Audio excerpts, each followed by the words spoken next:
സമയം ഏറെ വൈകിയാണ്, മണിക്കൂറുകൾ വൈകിയാണ് നിങ്ങളെ കാണാനെത്തിയത്. എന്നിട്ടും നിങ്ങൾ എല്ലാവരും ഇവിടെ നിൽക്കുന്നത് തീർച്ചയായിട്ടും ഞാനൊരു ക്ഷമാപണത്തോടു കൂടി തുടങ്ങാൻ ആഗ്രഹിക്കുകയാണ്. രാവിലെ 6 മണിക്ക് തുടങ്ങിയതാണ്. ഇനിയിപ്പം കൊച്ചിയിൽ പോകണം, വൈപ്പിനിൽ പോകണം, കളമശ്ശേരി പോകണം, കുന്നത്തുനാട് പോകണം.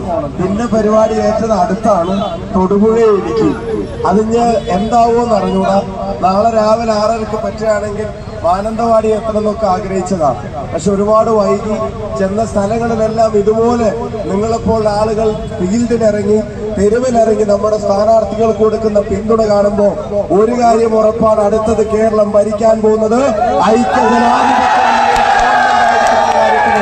ഒരു സംശയവും വേണ്ട. ഞാൻ ഈ വഴിയിലുടനീളമുള്ള ആളുകളുടെ പ്രതികരണങ്ങൾ കണ്ടുകൊണ്ടിരിക്കുകയായിരുന്നു. ആളുകൾ വീടുകളിൽ നിന്ന് ഇറങ്ങി വന്നവർ, കടകളിൽ നിന്ന് ഇറങ്ങി വന്നവർ, യാത്രക്കാരായ ആളുകൾ വാഹനങ്ങളിൽ നിന്ന് ഇറങ്ങി നിന്നവർ, വാഹനങ്ങൾ ഇരുന്നു കൊണ്ട് നമ്മളോട് പ്രതികരിച്ചവർ എല്ലാം കാണുമ്പോ അടുത്ത തൃപ്പൂണിത്തുറ MLA പേര് ദീപക് ജോയ് ഈ ജനത നമ്മളോട് പറയുന്നുണ്ട്. അത് ഉറപ്പുവരുത്താൻ ഇനിയുള്ള ദിവസങ്ങളിൽ കഠിനാധ്വാനം ചെയ്യണമെന്ന് അഭ്യർത്ഥിക്കുകയാണ്. ഞാനൊരു കാര്യം പറയാം, ഒരു MLA എങ്ങനെയായിരിക്കണമെന്ന് കേരളത്തിന് മുന്നിൽ ഉദാഹരണമുണ്ട്. കെ ബാബു എന്ന MLA വികസനക്ഷേമ പ്രവർത്തനങ്ങൾ ഇപ്പോഴും ജനങ്ങൾക്കിടയിലുള്ള അദ്ദേഹത്തിന്റെ ബന്ധം, സ്വാധീനം. ഞാൻ പറയുന്നു, ദീപക് ജോയ് ആരാണെന്ന് ചോദിച്ചാൽ ഞാൻ ആദ്യം പറയും കെ ബാബു മുന്നോട്ട് വെച്ച സ്ഥാനാർത്ഥിയാണ് ഈ ചെറുപ്പക്കാരൻ. ഈ നാടിന്റെ അടുത്ത തലമുറയുടെ സ്വപ്നങ്ങളെ തിരിച്ചറിയാൻ കഴിവുള്ളവൻ, അത് നേടിയെടുക്കാൻ കെൽപ്പുള്ളവൻ, ബന്ധങ്ങളുള്ളവൻ. അടുത്ത UDF ഗവൺമെന്റിന്റെ തലപ്പത്ത് ആരിരുന്നാലും, ഏത് മന്ത്രിമാരിരുന്നാലും ഒരു കാര്യം നിങ്ങൾ ഉറപ്പിച്ചോ, അവരൊക്കെയായിട്ട് നല്ല ബന്ധം നമ്മുടെ ദീപക്കിലുണ്ട് എന്നുള്ളത് നിങ്ങൾക്ക് എല്ലാവർക്കും അറിയാം. മാത്രമല്ല, ഇത് അറിഞ്ഞോ അറിയാതെയോ ഒരു ചെറിയ കടം വീട്ടലും കൂടി ആവും. കഴിഞ്ഞ തവണ വൈപ്പിന് മത്സരിച്ചു, ചെറിയ ചില സാഹചര്യങ്ങളിൽ അത് നമുക്ക് നഷ്ടപ്പെട്ടു പോയി. ഇപ്പൊ ഇത് ഇവിടെ വന്നിട്ടുണ്ട്, ബാക്കി നിങ്ങൾ നോയിക്കോണം. തൃപ്പൂണിത്തുറ നമ്മള് ഒരാൾക്കും വിട്ടുകൊടുക്കില്ല. തൃപ്പൂണിത്തുറ നമ്മള് ഒരാൾക്കും വിട്ടുകൊടുക്കില്ല. ഇനി ദീർഘമായി പ്രസംഗിക്കുന്നൊന്നുമില്ല.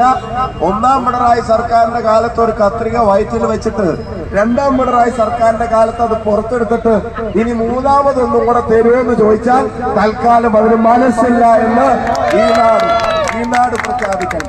പിന്നെ അധികാരം 2 തവണ അടുപ്പിച്ച് കിട്ടിയപ്പോഴത്തേക്കും മറ്റും ഭാവമൊക്കെ അങ്ങ് അറ്റെത്തിയിരിക്കണം. PR ഏജൻസി എന്ത് പറഞ്ഞാലും ഇവിടുന്ന് ആരെങ്കിലും എന്തെങ്കിലും ഒരു ചോദ്യം ചോദിച്ചാൽ വീട്ടിൽ പോയി ചോദിക്കണ എന്നൊക്കെ പറയുന്ന ഏർപ്പാട്, ആ ദാഷ്ട്യമൊന്നും വെച്ചു പുലർത്താൻ കഴിയില്ല.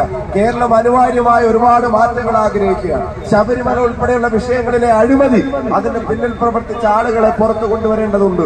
ഇവിടുത്തെ ചെറുപ്പക്കാർക്ക് നാട്ടിൽ ജീവിക്കണം, വളരണം. അവർക്ക് അതിനുള്ള സൗകര്യങ്ങൾ ഇവിടെ കിട്ടാതെ പോകുന്നുണ്ട്.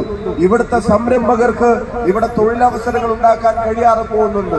ഈ നാട്ടിലെ ചെറുപ്പക്കാർ, നിങ്ങൾക്ക് എല്ലാവർക്കും അറിയപ്പോ എന്തിനധികം പറയുന്നു, അടുത്തൊരു UDF ഗവൺമെന്റ് വന്നിട്ട് വേണം ലയണൽ മെസ്സിയെ പോലെ ഒരാൾക്ക് വരാൻ നിലവാരമുള്ള ഒരു സ്റ്റേഡിയം പണിയാൻ പോലും നമ്മുടെ ഒരു ഗവൺമെന്റ് വന്നിട്ട് വേണം. അങ്ങനെ ഒരുപാട് കാര്യങ്ങൾ നമുക്ക് ചെയ്തു തീർക്കാനുണ്ട് പ്രിയമുള്ളവരെ. അതുകൊണ്ട് ഇത് വളരെ നിർണായകമായ ഒരു കാര്യമാണ്. തെരഞ്ഞെടുപ്പിൽ മത്സരിക്കുന്നത് ദീപക് ജോയ് ആയിരിക്കും. പക്ഷെ അതല്ലാതെ പറയാൻ വേണ്ടിയാണ് ഞാൻ ഇവിടെ വന്നത്. ഞാൻ KPCCയുടെ അനുവാദത്തോടു കൂടി സ്ഥാനാർത്ഥിയെ മാറ്റി പ്രഖ്യാപിക്കാൻ പോവുകയാണ്. തൃപ്പൂണിത്തുറയുടെ സ്ഥാനാർത്ഥി ദീപക് ജോയ് എല്ലാം നിങ്ങൾ ഓരോരുത്തരുമാണ് ആഗ്രഹിക്കുന്നു. നിങ്ങൾ ഏറ്റെടുക്കണം ആ ഉത്തരവാദിത്വം. ഞാൻ ഒരു കാര്യം പറയാം, ഇത് ദീപക് ജോയും ഇവിടെയുള്ള എതിർ സ്ഥാനാർത്ഥി തമ്മിൽ നടത്തുന്ന വ്യക്തിപരമായ പോരാട്ടമല്ല. ഇത് ഈ സർക്കാരിനെതിരായി കേരളത്തിലെ ജനങ്ങൾ നയിക്കുന്ന ഒരു യുദ്ധമാണ്. അതിൽ ജനങ്ങൾ ജയിക്കണം. അങ്ങനെയാണെങ്കിലേ കേരളം ജയിക്കുകയുള്ളൂ. അതിന് ഇവിടുന്ന് ദീപക് ജോയ് ജയിക്കണം. ഞങ്ങൾ ഒരുമിച്ച് KSU പ്രവർത്തനം നടത്തിയവർ, ഒരുമിച്ച് യൂത്ത് കോൺഗ്രസ് പ്രവർത്തനം നടത്തിയവർ, അന്ന് തൊട്ട് ഇന്ന് വരെയുള്ള ആത്മബന്ധം ഇപ്പോഴും വെച്ചു പുലർത്തുന്ന ആളുകൾ. ഞാനൊരു സുഹൃത്തായി, സഹോദരനായി ഞാൻ പറയുന്നു, ഇത്തവണ ദീപക് ജോയ് ഇവിടുന്ന് ഒരു അവസരം അർഹിക്കുന്നുണ്ട്. നിങ്ങളുടെ ഒരു ഏട്ടൻ, അനിയൻ, സുഹൃത്ത്, സഹോദരൻ ഒന്നും വേണ്ട, തൃപ്പൂണിത്തുറക്ക് ഇങ്ങനെ പിടിക്കാൻ പറ്റുന്ന ഒരു MLA കിട്ടാൻ പോവുക. അത് നിങ്ങൾ അവസരം നിങ്ങൾ ഗൗരവത്തിലെടുക്കണം. കേരളത്തിന് വേണ്ടി നിങ്ങൾ തൃപ്പൂണിത്തുറയെ വലിയ വോട്ടിന് ജയിപ്പിക്കണം എന്ന് മാത്രം അഭ്യർത്ഥിച്ചുകൊണ്ട് ഒരിക്കൽ കൂടി ഞാൻ പറയുന്നു, കെ ബാബുചേട്ടന്റെ മണ്ഡലം ഒരിക്കൽ ഒരു അബദ്ധം പറ്റി, അത് പിന്നെ നമ്മൾ തിരിച്ചു പിടിച്ചു. ഇത്തവണ നമ്മൾ നല്ല ഭൂരിപക്ഷത്തോടെ നിലനിർത്തും. നമ്മുടെ ദീപക് ജോയ് തലക്കനവും അഹങ്കാരവും ഇല്ലാത്ത ഈ സാധാരണ പൊതുപ്രവർത്തകൻ നമ്മുടെ MLA ആയി മാറില്ലേ? മെയ് 4 സത്യപ്രതിജ്ഞക്ക് ഈ പറയുന്ന തൃപ്പൂണിത്തുറയുടെ MLA പേര് സ്പീക്കറിന്റെ ചേർന്ന് വിളിക്കുമ്പോ ഉറപ്പാണോ? ഞാൻ അറിയാൻ വന്നതാ.